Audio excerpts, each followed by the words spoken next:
بہرحال یہ مجھے نہیں معلوم کہ یہ چھاپا کب پڑا ہے اور کیوں پڑا ہے، لیکن علی امین گنڈا پور صاحب تو ادھر اسلام آباد میں جو ہے وہ ان کے اوپر کوئی چھاپا نہیں پڑا، اچھا وہ پکڑے بھی نہیں گئے، یہ ذرا شیخ صاحب سے پوچھتے ہیں۔ رانا صاحب تسی ڈھونڈ ہی نہیں سکے علی امین نو۔ اچھا شیخ صاحب یہ بتائیں کہ یہ جو آج علی امین گنڈا پور صاحب کے ایک طرف بیٹھے ہوئے تھے فیصل کریم کونڈی صاحب، دوسری طرف محسن نقوی صاحب، تو یہ جو امیج ہے اس امیج سے کیا جو رانا ثناء اللہ صاحب نے ایک معنی خیز مسکراہٹ کے ساتھ ہلکے پھلکے انداز میں کچھ جو باتیں کی ہیں، اس کے لوگ بہت سے مطلب نہیں نکالیں گے؟ نہیں، میں نہیں سمجھتا کہ وہ مطلب نکالیں گے جی۔ اس کی وجہ یہ ہے کہ جس ایشو کے اوپر یہ سب اکٹھے ہوئے ہیں اور جو جرگے کی میزبانی جو ہے اور جرگے کا اختیار جو ہے وہ تمام پارٹیز نے علی امین کو دیا ہے بحیثیت چیف منسٹر، میں یہ سمجھتا ہوں کہ پختون روایات کی یہ عکاسی کر رہا ہے، کیونکہ پختون روایات کے اندر جب بھی کوئی جرگہ ہوتا ہے تو اس میں دشمن جن کا آپس میں قتال ہوا ہو وہ بھی ایک دوسرے کے ساتھ بیٹھتے ہیں، اور آپ نے دیکھا کہ کتنا سینسٹیو ایشو تھا کہ جب انٹیریئر منسٹری کے ایک ڈائریکٹیو کے اوپر انہی کی گورنمنٹ کا انسٹالڈ آئی جی جو ہے وہ یہ سارا آپریشن کرتا ہے، اور اس میں کس طریقے سے حکومت وقت جو ہے جو وہاں پہ ہے اس وقت صوبائی حکومت، اس کے لیے پختونوں کے جرگے کے لیے، کیونکہ وہ جرگہ بلایا تو پی ٹی ایم نے تھا بٹ وہ آل پختون گرینڈ ایک جرگہ تھا، تو میں یہ سمجھتا ہوں کہ اس کے لیے وہ جو رات لیٹ نائٹ ایک میٹنگ میں فیصلہ ہوا جس میں تمام پارٹیوں نے یہ میزبانی علی امین صاحب کے حوالے کی، کیونکہ انٹیریئر منسٹری کے ہی خط کے اوپر یہ آپریشن شروع ہو رہا تھا، انٹیریئر منسٹری نے ہی ان کو بین کیا تھا فیڈرل گورنمنٹ نے، تو اس کا وہی نمائندہ جو کل علی امین کے اوپر ربڑ کی گولیاں برسا رہا تھا، جو کل علی امین پہ ٹیئر گیس برسا رہا تھا اور اسلام آباد کی سڑکوں میں روز صبح ایف سی اور پولیس کے جتھوں کا معائنہ کر رہا تھا، آپ یہ دیکھیں کہ پختون روایتیں کہ دشمن بھی دروازے پہ آیا تو انہوں نے وہ بدلہ نہ لیا، وہ رویہ نہ دکھایا کہ جو اسلام آباد آنے پہ پختونوں کے چیف منسٹر کے ساتھ فیڈرل گورنمنٹ نے تھرو محسن نقوی روا رکھا۔ گورنر کا وہاں بیٹھنا اس لیے ضروری تھا کیونکہ ٹرائبل معاملات میں آپ کو پتہ ہے، آپ ان چیزوں کو جانتے ہیں کہ گورنر کی پریکٹیکل بہت سی وہ ایک رول ہوتا ہے فیڈرل گورنمنٹ کی طرف سے، تو اس نے فور گرینڈ جرگہ اور ایک پختون اس کے حق میں بہترین میزبانی کا اور پختونوں کی روایت کی جو ہے وہ پاس رکھا ہے۔ میں یہ سمجھتا ہوں کہ اس کے صبر اور ہمت کی مثال جو ہے وہ شاید نہ ملے کہ 2 دن پہلے آپ اس کے ساتھ اسلام آباد میں کیا کر رہے ہیں، آج آپ اس کے کیپٹل میں بیٹھے ہیں، اچھا لیکن اور وہ آپ کے ساتھ کیا کر رہا ہے۔ شیخ صاحب جو رانا ثناء اللہ صاحب کہہ رہے ہیں کہ بلاول صاحب کی اور نواز شریف صاحب کی جو ملاقات ہوئی اس میں بھی یہ فیصلہ ہوا، مولانا فضل الرحمان سے بھی یہ طے ہوا ہے کہ جو بھی آئینی ترمیم آئے گی کنسنسس کے ساتھ آئے گی، اور رانا صاحب نے بڑے واضح الفاظ میں کہا ہے، آپ نے بھی سنا ہوگا کہ وہ چاہتے ہیں کہ اس کنسنسس میں پی ٹی آئی کو بھی شامل کیا جائے، تو یہ آپ نہیں سمجھتے کہ یہ ایک بڑی مثبت پیش رفت ہے اور ایک بڑا ایک گڈ ول جیسچر ہے رانا صاحب کی طرف؟ نہیں، شیخ صاحب نے بڑی مہارت کے ساتھ جو ہے نا یہ ساری چیز کو لپیٹا مارا ہے پختون روایات کے چکر میں، تو یہ پختون روایات ہیں تو کیا پاکستان کی کوئی روایات نہیں ہے؟ پاکستان کی کوئی سیاسی روایات ایسی نہیں ہے کہ یہی مظاہرہ جو ہے وہ پاکستان لیول پہ بھی جو ہے وہ کیا جانا چاہیے؟ صاحب پاکستان روایات اور پاکستان کی روایات ایک ہی ہیں، تو بس ایک ہی ہے نا، تو پھر اس لیول پہ کیوں نہیں بیٹھا جا سکتا جی؟ پاکستان کی خاطر کیوں نہیں بیٹھا جا سکتا؟ جی شیخ صاحب، رانا صاحب کہہ رہے ہیں کہ جی پختون روایات بھی ٹھیک ہیں، لیکن کیا پاکستان کے لیے یہ پختون روایات جو ہیں ان کو استعمال کرتے ہوئے مل کے بیٹھا نہیں جا سکتا؟ دیکھیں ہم تو ہمارا ایک بنیادی اعتراض رہا ہے ہمیشہ نہ بیٹھنے کی وجہ کے حوالے سے، مگر اس کے علاوہ ہم بات کر لیتے ہیں۔ رانا صاحب اس بات کے گواہ ہے کہ جب ہم نے رانا صاحب سے، میں بھی وہاں پہ موجود تھا، ہم نے ڈرافٹ ڈیمانڈ کیا تو ڈرافٹ موجود نہیں تھا، ایک ورکنگ پیپر تھا، اور ہم نے پھر اس بات پہ بھی اتفاق کیا کہ آپ ہمیں وہ ورکنگ پیپر ہی دے دیں تاکہ ہم اس کے اوپر اپنی لیگل کمیٹی کا اجلاس بلا لیتے ہیں، اور ہم اس کے اوپر ہمیں وہ ورکنگ پیپر بھی آج کی ڈیٹ تک کسی بھی طرف سے نہیں دیا گیا جو حکومت کا حق بنتا تھا، اور رانا صاحب نے رانا صاحب نے بڑا پازیٹیولی اسی وقت تارڑ صاحب سے رابطہ کیا کہ جی آپ کے پاس جو بھی ہے، کوئی ڈرافٹ ہے یا کوئی ورکنگ پیپر ہے، واٹ ایور از اویلیبل، وہ آپ ان کو دیں تاکہ یہ اپنا اجلاس بلائیں، یہ بیٹھے ہیں، ان سے آپ پوچھ لیں کہ ابھی تک ہمیں آفیشلی آپ کی طرف سے یا ان آفیشلی ہمیں پی ٹی آئی کو کوئی ورکنگ پیپر یا ڈرافٹ دیا گیا اس حوالے سے۔ نمبر 1. نمبر 2, ہم بھی ملے ہیں کل مولانا فضل الرحمان صاحب سے, جو ان کی اور پیپلز پارٹی کی, کیونکہ انہوں نے اس سارے معاملے میں پیپلز پارٹی کو مولانا کے ساتھ انگیج کیا ہوا ہے, موسٹلی پیپلز پارٹی انگیج کر رہی ہے. وہ جو بھی چیزیں ان کے درمیان ہوئی وہ مولانا صاحب نے ہمیں بتایا, اور ساتھ انہوں نے ہمیں یقین دلایا کہ وہ کسی بھی ایسی چیز کا حصہ نہیں بنیں گے جس سے عدلیہ پہ حملہ ہو, جس سے بیسک رائٹس کے اوپر حملہ ہو. تو اگر ایسی کوئی چیز ہوتی ہے, دیکھیں وہ چیز کیا ہے, وہ چیز یہ ہے کہ کانسٹیٹیوشنل کورٹ, ریٹائرڈ ججز کی کورٹ, سرونگ ججز کے اوپر ہمارا اتنا اس کے اوپر ایک نقطہ نظر ہے. ہم سمجھتے ہیں کہ 5 سینئر ججز کا اگر کوئی کانسٹیٹیوشنل بینچ بن جائے, 100-150 کیس ہے سارا کانسٹیٹیوشنل نیچر کا, تو کیا فرق پڑتا ہے؟ کیوں آپ ایک نیا وہ کرنا چاہتے ہیں؟ اور جب آپ اس پہ انسسٹ کرتے ہیں, ہمیں یہ لگتا ہے کہ آپ یہ سب کچھ عمران خان کا ملٹری ٹرائل کرنے کے لیے, ہماری پارٹی کو بین کرنے کے لیے کر رہے ہیں. ہمارے یہ خدشات ہیں جس سے کوئی اگری کر سکتا ہے, کوئی نہیں کر سکتا, بٹ ہم یہ سمجھتے ہیں, اور پھر ہم اس میں سمجھتے ہیں کہ اس میں دوسروں کی نیت ٹھیک نہیں ہے کہ ہم سے کوئی چیز شیئر ہی نہیں کی جا رہی ہے, اور دوسری طرف ہمارے لوگوں کے ساتھ یہ رویہ روا رکھا جا رہا ہے. شیخ صاحب ایک سوال ہے کہ جب سپریم کورٹ کا جو فل بینچ ہے, 8 اس کے جج جو ہیں وہ تحریک انصاف کو ایک پارٹی قرار دے چکے ہیں, تو اس کے باوجود آپ کو یہ خطرہ ہے کہ آپ کی پارٹی کو بین کرنے کے لیے کوشش کی جا رہی ہے؟ سر اس ملک کس سے لکھی ہو جاوے میر صاحب, یہ کوئی پتہ لگتا جی.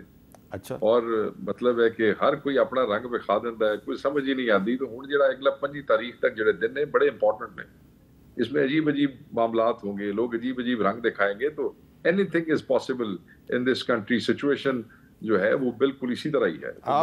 آپ کی باتوں سے کوئی یہ بھی مطلب نکال سکتا ہے کہ 25 اکتوبر سے پہلے کو پی ٹی آئی کے بندے آگے پیچھے ہو جائیں گے, شاید اپنا سر وفاداری تبدیل کر لیں؟ میں یہ سمجھتا ہوں اگر نمبر ان کے پاس پورا ہوتا, مسئلہ احترام کہہ رہا ہوں, تو ابھی تک آئینی ترمیم آ گئی ہوتی. نمبر ان کے پاس پورا نہیں ہے. جڑے روز آج ہمارا جو ایم این اے سرگودے کا شفقت امان لائر ہے, بار پریزیڈنٹ رہا ہے, آج اس کے ڈیرے اور گھروں کے اوپر بھی, پہلے نہیں تھا کبھی, آج اس کے اوپر بھی بڑی سختی ہو رہی ہے.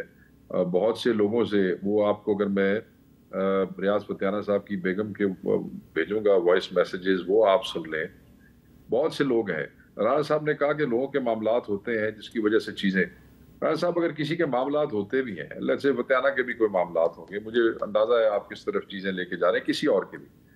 ایک آدمی ڈیسائیڈ کر لیتا ہے کہ اس نے اپنی مرضی سے ووٹ دینا ہے یا نہیں دینا ہے, تو اس کے اوپر سختی جو ہے پھر اس کا تو کوئی تک نہیں بنتا. خصوصاً ایسے حالات میں جب حکومت جو ہے وہ یہ دعوے دار بنے کہ ہم جمہوری روایات کے علمبردار ہیں اور ہم ان چیزوں کو وہ نہیں مانتے اور ہم ظلم نہیں کرتے, اور زبردستی ووٹ لینے کی کوشش کی جا رہی ہے نا سر. تو میں یہ سمجھتا ہوں کہ جو آپ نے بات کی ہے, اینی تھنگ از پاسبل. ہمارے بندے آگے پیچھے نہیں ہوں گے, میں آپ کو بتاؤں. بہت اوکھا کام ہے. وہ جو 1-2 کیسز لوگوں کے ذہنوں میں ہے, ان کے ساتھ ہماری انگیجمنٹ دوبارہ پوری ہے. جو لوگ پہلے انہوں نے لا کے بٹھا لیے تھے زبردستی ووٹ دلانے کے لیے, most of them are out of their custody now. اچھا رانا صاحب, یہ ان کے ہاتھ سے. رانا صاحب یہ پاسبل ہے کہ جس کنسنسس کی آپ بات کر رہے ہیں, اور بڑی اہم بات ہے یہ کہ اگر کنسنسس ہو جائے تو اس کے بعد تو پھر یہ جو آئینی ترمیم ہے اس پہ کوئی تنازع ہی نہیں رہے گا, بلکہ پھر تو اتفاق رائے ہو جائے گا. تو اتفاق رائے کا ایک طریقہ جو ہے وہ یہ ہے, جو میں نے مولانا فضل الرحمان صاحب کی گفتگو سے اندازہ لگایا کہ وہ کہتے ہیں جی صرف کانسٹیٹیوشنل کورٹ تک آپ محدود رہیں, اور اس میں بھی یہ کوشش نہ کریں کہ آپ کسی مخصوص آدمی کو اس کانسٹیٹیوشنل کورٹ کا سربراہ بنانے کے لیے یہ پوری آئینی ترمیم کر رہے ہیں. آپ سمجھ گئے ہیں؟ جی بالکل میں سمجھ گیا ہوں, اور اس میں کوئی ایسی بات نہیں ہے.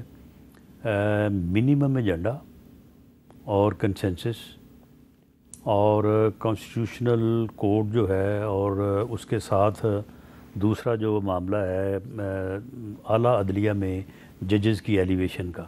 اب معاملہ یہ کہ کانسٹیٹیوشنل کورٹ کے قیام کو کس طرح سے کہا جا سکتا ہے کہ جی یہ عدلیہ کے اوپر حملہ ہے, اور جو مثال کے طور پہ جو جوڈیشل کمیشن ہے جو ججز کی ایلیویشن یا اپنا جو ہے اپوائنٹمنٹ کو ڈیل کرتا ہے, تو اس میں اگر پارلیمنٹیرینز کی جو ہے وہ ساتھ شمولیت ہو جائے گی تو اس سے یہ کیسے جوڈیشری کے اوپر حملہ ہو جائے گا. تو اس لیے کوئی جوڈیشری کے اوپر حملے والی بات نہیں ہے, کوئی بیسک رائٹس کو جو ہے وہ ڈیمیج کرنے والا معاملہ یہ بھی بالکل نہیں ہے۔ رہی بات ڈرافٹ کی، تو ڈرافٹ جو ہے وہ میری انفارمیشن کے مطابق تو جو ہے وہ ان کے جو پارٹی کے چیئرمین ہیں گوہر خان صاحب، ان کو اسپیکر اسمبلی یاز صادق صاحب نے پہنچا دیا تھا۔ اگر اس میں کوئی کمی بیشی ہوئی ہے تو ڈرافٹ جو ہے وہ ان کے ساتھ بالکل شیئر کیا جا سکتا ہے۔ کوئی ریٹائرڈ ججز والا معاملہ نہیں ہے۔ سپریم کورٹ کے حاضر ججز جو سینئر موسٹ 3 ہوں گے، ان میں سے کسی ایک کو کانسٹیٹیوشنل کورٹ کا سربراہ بنائے جانے کی تجویز ہے۔ اگر یہ سمجھتے ہیں کہ 3 میں سے جو ہے وہ کسی ایک کے لیے ہی یہ سارا کام ہو رہا ہے، تو میرا نہیں خیال کہ اس میں کوئی صداقت ہے۔ اور اس بارے میں جس معزز جج کو زیادہ اس چیز سے بریکٹ کرنے یا انہیں جو ہے وہ ایک نشانہ بنانے کی کوشش کی گئی ہے، ان کو وہ خود بھی آن ریکارڈ ہیں کہ انہوں نے کوئی ایسی جو ہے انہوں نے یہ کہا کہ میں سپریم کورٹ کے چیف جسٹس کی حیثیت سے ایکسٹینشن لینے میں انٹرسٹڈ نہیں ہوں، لیکن انہوں نے ابھی تک یہ تردید نہیں کی کہ وہ کانسٹیٹیوشنل کورٹ کے سربراہ بننے میں بھی انٹرسٹڈ نہیں ہے۔ نہیں، تو معاملہ یہ ہے کہ اس طرح سے کسی ایک آدمی کو جو ہے وہ یعنی پرسن اسپیسیفک کانسٹیٹیوشنل امینڈمنٹ نہیں ہونی چاہیے۔ بالکل صحیح کہہ رہے ہیں آپ، ٹھیک ہے نا؟ بالکل صحیح کہہ تو رہے ہیں۔ معاملہ یہ ہے کہ اگر آپ کسی کو اندر رکھنے کی معاملے میں کریں امینڈمنٹ یا باہر کرنے کی امینڈمنٹ کریں، تو دونوں پہ پرسن اسپیسیفک ہوگی نا۔ یہ تو سپریم کورٹ کے فیصلے کی خلاف ورزی ہے۔ پرسن اسپیسیفک ہونی نہیں چاہیے۔ ٹھیک ہے، جو سینئر موسٹ ہے، یہ 3 ہے، 5 کر لیں، 4 کر لیں، 2 کر لیں، ان میں سے جو تو اس سے ایک نقطے پہ رانا ثناءاللہ اور شیخ وقاص اکرم صاحب کا اتفاق نظر آ رہا ہے کہ پرسن اسپیسیفک کانسٹیٹیوشنل امینڈمنٹ نہیں ہونی چاہیے۔ کیوں جی شیخ صاحب؟ بالکل، ہم تو پہلے دن سے یہی کہہ رہے ہیں اور کانسٹیٹیوشنل کورٹ جو ہے اور جو ایلیویشن یا انڈکشن آف ہائر جوڈیشری ہے، اس کے اوپر بھی پھر ان کا اتفاق ہے۔ اگر اتفاق ہے تو مسئلہ حل ہو گیا۔ جی شیخ صاحب اس پہ بھی تھوڑا سا بتا دیں آپ۔ دیکھیں سر، اس میں کیونکہ ڈرافٹ ہمارے پاس ایاز صادق صاحب نے نہیں پہنچایا، میں آن ریکارڈ ہوں، یہ کہہ رہا ہوں، میری بات ہوئی ہے چیئرمین گور سے ابھی۔ دوسری بات یہ ہے کہ جہاں پہ انہوں نے حملے کی بات کی، یہ جو ججوں کے تبادلے کی بات ہو رہی ہے اور اس کا جو اختیار ہے، کیا آپ یہ نہیں سمجھتے کہ اب جیسے 6 ججوں نے ایک خط لکھا تھا جو ان کے ساتھ رویہ روا رکھا جا رہا ہے، اب اگر یہ اختیار تبادلے کا اٹھا کے دے دیا جاتا ہے کسی کو، تو اس کا یہ مطلب ہے کہ جنہوں نے خط لکھا ہے 200 جج وہاں پہ موجود ہیں لاہور میں، یا 150 یا 160 ججز ہیں، ادھر سے 2 جج اٹھا کے لاہور پھینک دیے جائیں، کسی کو ایبٹ آباد بھیج دیا جائے، کون پھینکے گا؟ سوات بھیج دیا جائے۔ نہیں، کون پھینکے گا؟ کون؟ جس کو آپ اختیار دے رہے ہیں۔ نہیں، معاملہ یہ ہے کہ ہم تو یہ تجویز کر رہے ہیں کہ یا جوڈیشل کونسل کو دے دیں، جسے کہ ہائی کورٹ کے ججز کو گھر بھیجنے کا اختیار ہے، یا پھر آپ جوڈیشل کمیشن کو دے دیں جو کہ اعلیٰ عدلیہ میں ججز کی تعیناتی کر سکتا ہے۔ وہ معاملہ یہ ہے کہ ان لوگوں کو بھی تو کوئی پوچھنے والا ہو نا۔ ٹھیک ہے، ایک جج جو ہے وہ مہینے 30 دنوں میں 30 کیسز کے فیصلے کرتا ہے، ایک جو ہے وہ 3 کے نہیں کرتا۔ یعنی کوئی تو فورم ہو نا۔ ہم یہ نہیں کہہ رہے کہ گورنمنٹ کو آپ اختیار دیں، بالکل نہ دیں گورنمنٹ کو اختیار۔ اس پہ سر اور بہت ساری چیزیں ہیں، یہ اگر پینڈنسی کے حوالے سے بات ہو رہی ہے تو اس پہ بھی میرے خیال میں چلیں آپ میرا خیال ہے ایگری کریں نا، باقیوں کو چھوڑ دیتے ہیں۔ شیخ صاحب میرا خیال ہے ایک چیز پہ کنسنسس بڑا ہی اہم ہے، اور وہ ایک اہم ترین نقطہ ہے، اور وہ یہ ہے کہ پرسن اسپیسیفک آئینی ترمیم نہیں ہونی چاہیے۔ اس پہ آپ کا اور رانا صاحب کا اتفاق ہے۔ میں ادھر ایک بریک لیتا ہوں تاکہ معاملہ بگڑے نا۔ میں معاملے کو بگڑنے سے بچانا چاہتا ہوں، اور بگڑنے سے بچانے کا ایک ہی طریقہ ہے بریک، اور بریک کے بعد دوبارہ ملتے ہیں۔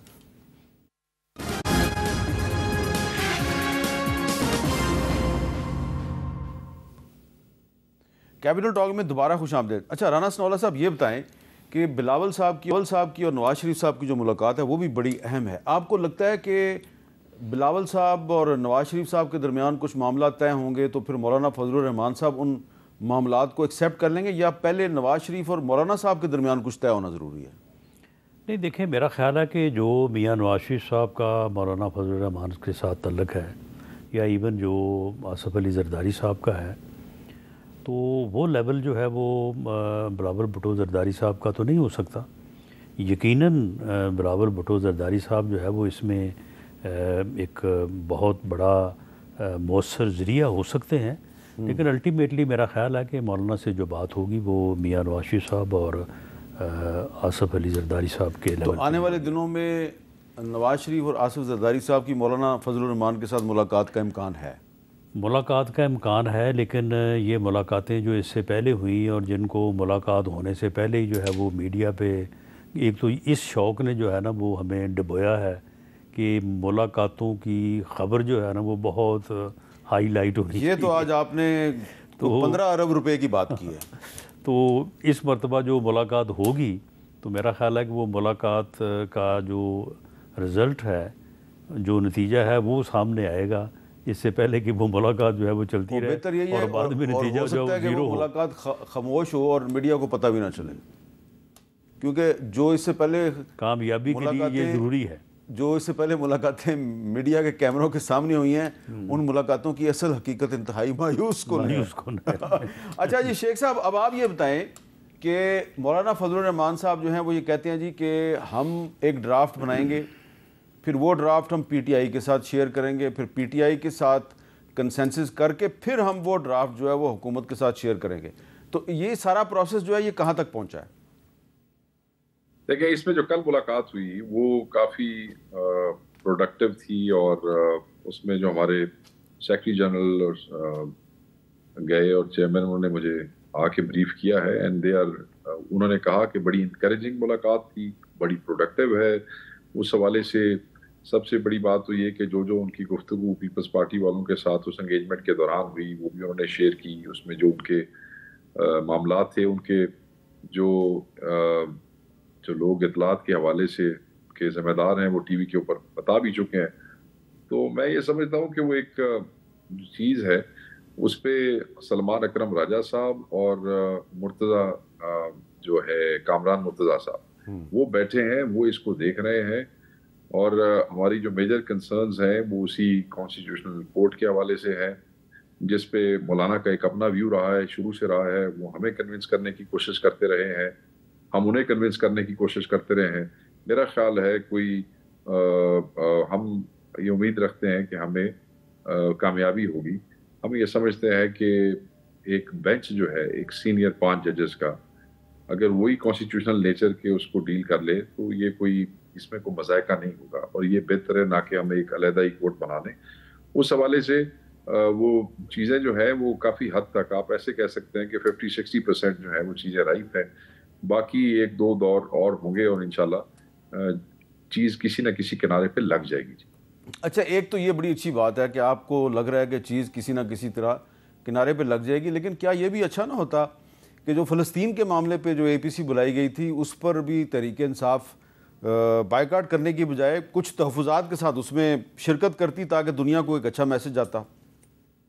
دیکھیں، اس میں پولیٹیکل کمیٹی میں پوری ڈسکشن ہوئی اور مختلف رائے تھی، اور کنسنسس فیصلہ پھر یہی ہوا. اور اس کی وجہ یہ تھی کہ پاکستان کا پریکٹیکلی سفارتی سطح پہ کوئی کنٹریبیوشن نہیں ہے فلسطین کے حوالے سے.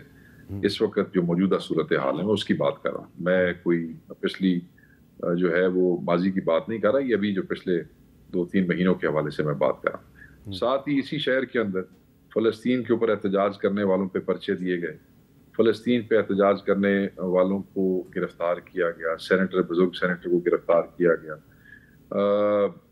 فلسطین کی دھرنے جو ہے ان کی رکاوٹیں پیدا کی گئیں، میچز میں لوگوں سے جو ہے فلسطین کے جھنڈے چھینے جاتے رہے. تو ہم ایسے کیسے کسی ایک اس کا ایسے ہم تو سمجھتے تھے کہ ہمیں ایک ڈھونگ ہے اور انہوں نے رکھ لیا ہے for the sake of doing it, they are doing it. اور اس کے بعد آپ دیکھ لیں کہ ایک کیبنٹ کا ممبر بیٹھ کے اندر کہتا ہے جی کہ ان حالات میں کیا آپ سمجھتے ہیں کہ ممکن ہے کہ اسرائیل کو تسلیم نہ کیا جائے؟ یہ تو ان کی کیبنٹ ممبرز کی سوچ تھی.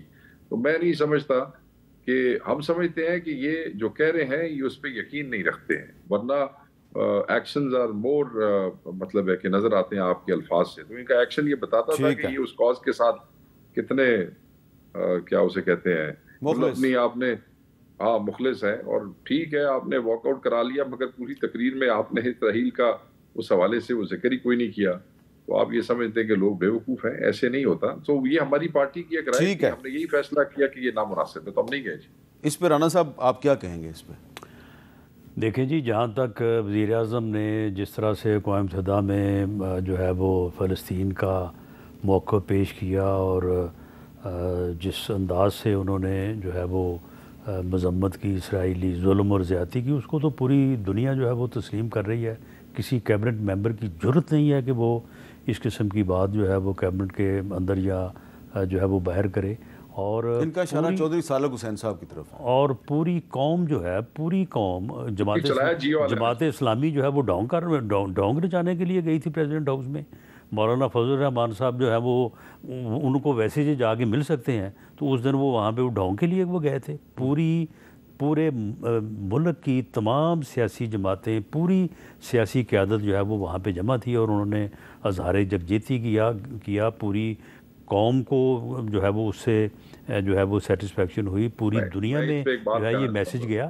تو یہ معاملہ یہ ہے کہ یہ صرف اپنے ذاتی اناد، ذاتی نفرت اور ذاتی سیاست سے جو ہے یہ باہر نہیں نکل سکے، اور یہی وجہ ہے کہ یہ معاملہ جو ہے یہ زیادہ خرابی کی طرف جا رہا ہے۔ جی شیخ صاحب کو لمبی بات نہ کیجیے گا۔ جی نہ ون لائنر سر۔ پہلی بات تو یہ ہے کہ رانا صاحب مچور آدمی ہیں اور آج کل بالکل ٹھیک بات کرتے ہیں۔ میں صرف ان سے یہ پوچھتا ہوں کہ یہ جیو نے چلایا، صالح حسین صاحب نے یہ بات کی، پتہ نہیں ان کی جرت کیسے ہوئی۔ وہ آپ کے اتحادی ہیں، آج کل آپ کو اتحادیوں کی مجبوری بھی بڑی ہے کہ ووٹ بڑا قیمتی ہے، شاید اس واسطے تسی وہ گل نو اتنا سیریس نہیں لے رہے۔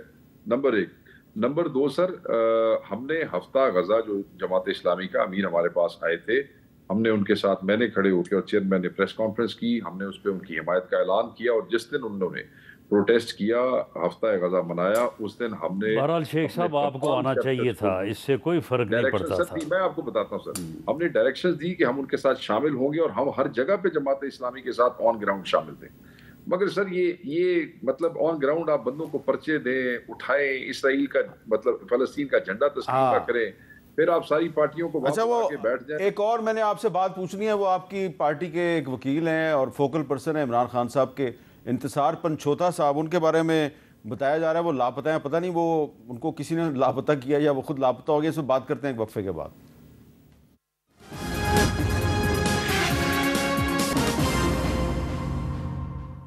کیپٹل ٹاک میں خوش آمدید۔ شیخ وقار اکرم صاحب ذرا جلدی سے بتا دیں، یہ شیخ وہ جو انتظار پنچوتا صاحب ہیں، ان کا کیا معاملہ ہے؟ وہ غائب ہیں یا کیا مسئلہ ہے؟ سر انتظار پنچوتا صاحب جو ہے وہ فوکل پرسن عمران خان صاحب کے ہیں، ہمارے وکلا کے درمیان اور خان صاحب کے درمیان، فیملی کے درمیان، خان صاحب کے درمیان، پارٹی کے درمیان اور خان صاحب کے درمیان ایک برج کا کردار ادا کرتے ہیں۔ اور کیونکہ یہ ہر وکیل کو اندر جانے کی اجازت نہیں دیتے، تو انتظار پنچوتا صاحب خود لائر ہے، تو وہی اندر سے ڈسکشن کر کے باقی وکیلوں تک پہنچاتے ہیں۔ وہ ایک ریٹ دائر انہوں نے کی جس میں انہوں نے خان صاحب کی جو ملاقاتیں پچھلے 6 ہفتے سے بند ہیں اس پہ اعتراض کیا کہ کورٹ نے ہمیں وزیٹیشن کے رائٹس دیے تھے، وہ دائر کر کے وہاں سے نکلے ہیں، ATC کورٹ آئے ہیں، اس کے بعد یہاں F6 میں آئے اور پھر وہاں سے وہ غائب ہو گئے 4 بجے شام کو۔ کل کا دن بھی وہ غائب رہے، انہیں جو ہے بالکل اغوا کیا گیا ہے، انہیں ابڈکٹ کیا گیا ہے، ہی از اے مسنگ پرسن، اور وہ بڑے اہم آدمی ہیں، اور ان کا مسنگ ہونا ان کے لیے، پارٹی کے لیے، ہمارے لیے، ان کی فیملی کے لیے، وکلا کے لیے یہ بڑا قابل تشویش ہے۔ ہم نے چیف جسٹس کے پاس بھی ہم آج گئے، انہوں نے اسی طریقے سے ایک پرچہ جو ہے وہ درج کروا دیا، مگر ہم پرچوں میں انٹرسٹڈ نہیں ہیں، ہمیں ہمارا بندہ بازیاب کروا کے دیا جائے۔ یہاں پہ سیاستدانوں کو تو مطلب ہے اٹھا کے غائب کرتے رہے ہیں، باقی معاملات کی اب یہ وکیلوں کو بھی کر رہے ہیں، ڈاکٹرز کی باری آ جائے گی، پھر انجینئرز کی باری آ جائے گی۔ یہ تو عجیب ظلم ہو رہا ہے، اور میں نے مطالبہ کیا ہے، پارٹی نے مطالبہ کیا ہے کہ وہ پولیس کے پاس ہے، کسی ایجنسی کے پاس ہے، کسی رینجرز کے پاس ہے، یا کسی بھی حکومت نے اپنا کسی حساب کے لیے ان کو اٹھوایا، تو ہم سب کو کہتے ہیں یہ گنڈا پور صاحب کو چاہیے تھا نا کہ آج محسن نقوی صاحب سے بھی یہ بات کرتے ہیں، لیکن ہم رانا صاحب سے پوچھتے ہیں۔ رانا صاحب یہ بتائیں کہ یہ تو نہ MLA ہیں نہ سینیٹر ہیں، تو انتظار پنچوتا صاحب کو غائب کرنا یہ کوئی مناسب ہے؟ نہیں، میرے علم میں نہیں ہے، لیکن اب اس کو اس طرح سے تو جو ہے وہ تسلیم نہیں کیا جا سکتا کہ وہ واقعی ان کو کسی نے غائب کر لیا ہے، کیونکہ اگر کوئی بندہ غائب ہوتا ہے تو اس بندے کو یا جو کمپلیننٹ ہو اسے کم از کم کوئی منیمم نشاندہی تو کرنی چاہیے نا۔ اب پارلیمنٹ سے جب لوگ غائب ہوئے ہیں ان کے متعلق شیخ صاحب کتنی بڑی کہانی بنا کے پیش کر رہے ہیں کہ وہ شیخ صاحب خود غائب ہوئے تھے نا، شیخ صاحب خود غائب ہوئے تھے، اب تک انہوں نے بتایا نہیں ہے۔ پولیس کہتی ہے کہ جی ہم نے ان کو باہر سے پکڑا ہے، ہم ان کو کہتے رہے کہ جی بتائیں کہ آپ کو کن لوگوں نے کہاں سے پکڑا، کہتے ہیں ہمیں کوئی پتہ نہیں۔ شیخ صاحب اب بتائیں، بالکل کوئی نشاندہی نہیں کرتے، اور یہ پنجوتا صاحب ان کو نشاندہی کریں نا۔ رانا صاحب سے اب یہ علی مین گنڈا پور کی طرح جو ہے یہ 24 گھنٹے بعد 48 گھنٹے بعد جو ہے یہ برآمد ہو جائے۔ میں آپ کو بتاؤں حامد بھائی، رانا صاحب سے مجھے اس بات کی بالکل توقع نہیں ہے، ان کو پتا ہے ہم آن ریکارڈ کہہ رہے ہیں، بار بار ٹی وی پہ کہا، وی لاگز میں بھئی اغوا آپ ہوئے ہیں، پتہ مجھے ہے۔ نقاب پوشوں ہمیں نقاب پوشوں نے اٹھایا، تو پھر نقاب پوشوں کا بتائیں نا کون تھے وہ؟ آپ کو بھائی نقاب پوشوں کا ہمیں کیا پتا، آپ ہمیں بتائیں کہ وہ پولیس کے تھے، وہ کسی ایجنسی کے تھے، وہ کسی ادارے کے تھے۔ اچھا چلیں چھوڑ دیں اس بات کو، آپ کے پاس شیخ صاحب چلیں پھر بات یہ ہے شیخ صاحب آپ کو بھی پتا ہے۔ اچھا شیخ صاحب آپ بتانا نہیں چاہتے۔ گل مکا لین دیو رانا صاحب، ایک گل مکا لین دیو صرف پلیز۔ سر آپ کے اسپیکر نے فیکٹ فائنڈنگ کمیٹی بنائی تھی، سانو دسے انہیں کی کیتا ہے، سانو بلایا ہے، ساڈے سٹیٹمنٹس لائے نے کی کیتا ہے ساڈے نال، ایویں سانو لالی پاپ دے کے اب کھانا کھا لو، میرے پہ پریشر بہت ہے، اس طرح تو سر نہیں ہوتا نا۔ اچھا بہت بہت شکریہ شیخ صاحب، میرا وقت ختم ہو گیا، رانا صاحب آپ کا بھی بہت بہت شکریہ، لیکن یہ جو مسئلہ ہے اس کو ایک بڑا ہی بہترین طریقہ ہے، اور وہ یہ ہے کہ جو فیکٹ فائنڈنگ کمیٹی ہے جو اسپیکر ایاز صادق صاحب نے بنائی ہے، وہ فیکٹ فائنڈنگ کمیٹی جو ہے وہ اسلام آباد کے آپرا چوک یا راولپنڈی کے چاندنی چوک یا لاہور کی انارکلی یا کراچی کے تارک روڈ کہیں پر بھی چلی جائے اور عام آدمی سے پوچھے کہ یہ جو پی ٹی آئی کے ایم این اے تھے، ان کو پارلیمنٹ ہاؤس کی بلڈنگ سے کس نے اٹھایا تھا، عام آدمی آپ کو بتا دیں گے، لیکن شیخ صاحب کہتے رہیں گے نقاب پوشتے نقاب، عام آدمی بتا دے گا، عام آدمی کو زیادہ پتہ ہے آج کل، لیکن وہ اس کی کوئی سننے والا تو ہو۔ اجازت دیجیے، اللہ حافظ۔